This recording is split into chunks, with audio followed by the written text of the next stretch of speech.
একটু পরে আমরা রওনা দিয়ে দিব কিউকাটনের উদ্দেশ্যে। তো শেষ সময়টা চেষ্টা করতেছি এখানে যতটা পার করা যায়।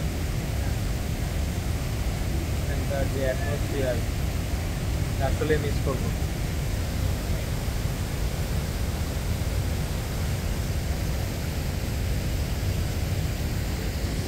আমি একদম ঠিক ঝর্ণার উপরে সাইডে বসে আছি। সেই নাফা খুম।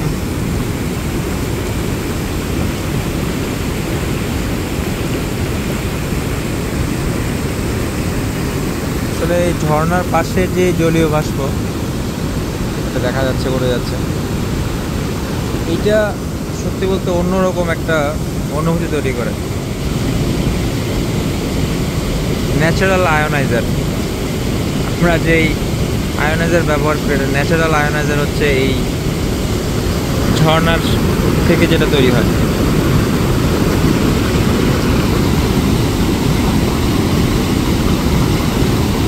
গতকালকে আমাদের দিনের বা রাতের অনেক বরকত ছিল সময়ের, বিশেষ করে ইলেকট্রনিক ডিভাইস বা আমরা সব ধরনের যান্ত্রিক এই ব্যস্ততা তা থেকে দূরে ছিলাম।